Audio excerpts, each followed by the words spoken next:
Welcome to KRR kitchen. இன்றைக்கி நம்ம கிச்சனில் நல்ல ஒரு ஹெல்த்தியான ஸ்நாக்ஸ் ரெசிபி தான் பார்க்க போகிறோம். இன்றைக்கி நம்ம கருப்பு உளுந்து மிளகு வடை எப்படி செய்கிறது தான் பார்க்க போகிறோம்.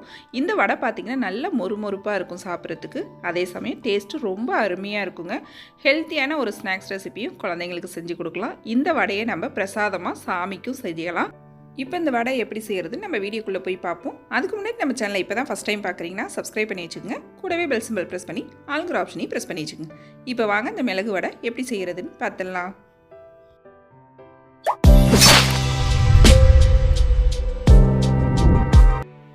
இப்போ இந்த மிளகு வடை செய்கிறதுக்கு ஒரு டம்ளர் அளவுக்கு ஒரு 150 கிராம் இருக்கும் கருப்பு உளுந்து ஊற வச்சுருக்கேன். இந்த வடை பார்த்திங்கன்னா கருப்பு உளுந்தில் தான் செய்வாங்க. இது உடச்ச உளுந்து அப்படிங்கிறதுனால 1 மணி நேரம் ஊற வச்சோம்னா போதும், அதுக்கு மேலே ஊற வைக்க வேணாம். அதே இது நீங்கள் வந்து முழு உளுந்து ஊற வைக்கிறீங்க அப்படின்னாக்கா ஒரு 5 மணி நேரத்துக்கு ஊற வச்சுங்க, அப்போ தான் நல்லா ஊறி வரும். இப்போ இந்த உளுந்தை வந்து தண்ணிலாம் வடிச்சிட்டு எடுத்துக்கணும். கொஞ்சம் கூட தண்ணி இருக்கக்கூடாது. தண்ணி இல்லாமல் ட்ரையாக தான் ஃபுல்லாகவே இந்த மாவை அரைச்சி எடுக்கணும். இப்போ ஒரு மிக்ஸி ஜார் எடுத்துங்க, அதில் ஒரு 2 டீஸ்பூன் அளவுக்கு மிளகு சேர்த்துக்குங்க. அதுக்கு தேவையான அளவு உப்பும் சேர்த்து நம்ம வடிகட்டி வச்சுருக்க உளுந்தி இதில் சேர்த்துக்கும். நான் இன்றைக்கி எடுத்துருக்க உளுந்தோட அளவு பார்த்திங்கன்னா 150 கிராம் இருக்கும். இப்போ ஒரு பாதி அளவு மட்டும் சேர்த்து கொரப்பாக அரைச்சி எடுத்துக்கிற அந்த உளுந்தை தண்ணிலாம் எதுவும் சேர்த்துறாதீங்க. ஒரு ஸ்பூனை வச்சு தள்ளி விட்டு கொரப்பாக அரைச்சி எடுத்துக்குவோம். நல்லா இந்த அளவுக்கு திக்காக கொரப்பாக ஒன்றும் பாதியமாக இருக்கணும். அப்போ தான் வடை சாப்பிட்றப்ப நல்லா மொறுமொறுப்பாக இருக்கும். இப்போ மீதி உளுந்தையும் போட்டு அதில் ஒரு கொத்து கருவேப்பிலை, கொஞ்சம் பெருங்காயத்தூள் சேர்த்துக்கிறேன்.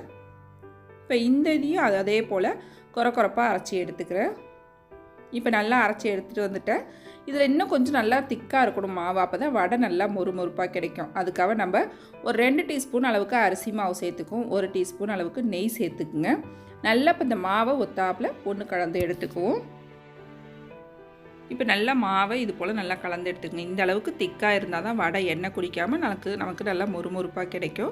இப்போ வடை செய்கிறதுக்கு எண்ணெய் காய வச்சுருக்கேன். எண்ணெய் காஞ்சிக்கிட்டு இருக்கு. இப்போ ஒரு இலையோ அப்படி இல்லைன்னா ஒரு பால்த்தீன் கவர் எடுத்துக்குங்க. அதில் இது போல் நல்லா எண்ணெயை சலிக்க தடவிக்குங்க. சின்ன உருண்டையாக ஒரு உருண்டை எடுத்து எந்த சைஸுக்கு உங்களுக்கு வடை வேணுமோ அதுக்கு தகுந்த அளவுக்கு மாவு எடுத்துக்குங்க. நல்லா இது போல் உருட்டிட்டு கையில் எண்ணெய் தொட்டுக்கிட்டு நல்லா மெல்லிசாக தட்டுங்க. அந்த வடையை மெல்லிசாக தட்டினா தான் நல்லா வெந்து மொறுமொறுப்பாக இருக்கும். நமக்கு ஆறுனதுக்கு அப்புறமும் வடை நல்லா மொறுமொறுப்பாக இருக்கும். நல்லா இது போல் எண்ணெயை கையில் தட்டிட்டு மெல்லிசாக தட்டிக்குங்க. நடுப்புற இது போல் சின்னதாக ஓட்டை போட்டுக்குங்க. நல்லா கையில் இது போல் எடுங்க. இந்த அளவுக்கு மெல்லிசாக இருந்தால் தான் வடை நல்லா மொறுமொறுப்பாக கிடைக்கும் நமக்கு.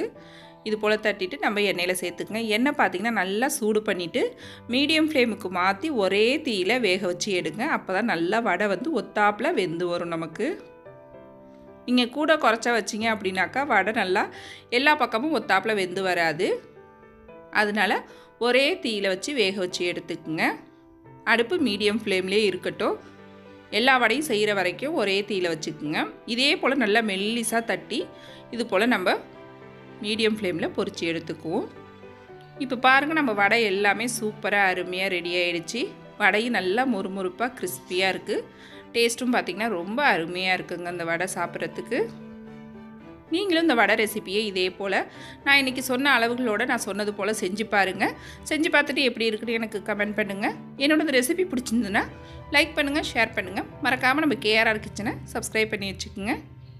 நாளைக்கு வேறொரு ரெசிபியோடு சந்திப்போம். தேங்க்ஸ் ஃபார் வாட்சிங்.